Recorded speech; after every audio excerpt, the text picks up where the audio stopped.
নামাজে অনেক সময় রাকাত ভুলে গেলে করণীয় কি? অনেক সময় 3 রাকাত পড়লাম নাকি 4 রাকাত ঠিক মনে থাকে না। নামাজে রাকাত সংখ্যা নিয়ে যদি আমাদের সমস্যা হয়, এই সমস্যা তো প্রায়ই হয়, তাই না? আজকাল যে পরিমাণ দুনিয়ার ধান্দা, নামাজের রাকাতের হিসাব মনে থাকে না। তো রাকাত সংখ্যা নিয়ে যদি আমার ঝামেলা হয়, মনে না থাকে, তাহলে আমি কি করব? আমি দেখব যে আমার কোনটার দিকে প্রবল ধারণা জাগে।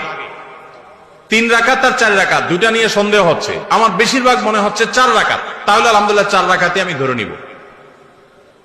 আর যদি বেশিরভাগ মনে হয় 3 রাকাত, তাহলে 3 রাকাতই আমি ধরে নিব। প্রবল ধারণা যেটা হবে সেটা আমি ধরে নিব এবং শেষে সিজদা সাউ দিয়ে নিব।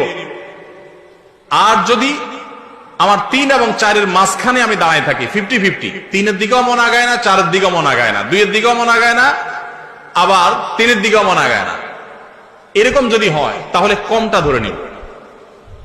পরিষ্কার হাদিসে নবী সাল্লাল্লাহু আলাইহি ওয়াসাল্লাম নির্দেশনা রয়েছে ব্যাপারে। যেমন 3 আর 4 নিয়ে যদি ডাউট হয় এবং 50-50 থাকেন, মাঝখানে দাঁড়ায় আছেন, কোনো দিকে মন টানে না, তাহলে আপনি 3 ধরে নেবেন। 3 ধরে নামাজ শেষ করবেন, শেষে সিজদা সাউ দিয়ে দিবেন, বাস নামাজ হয়ে যাবে ইনশাআল্লাহ।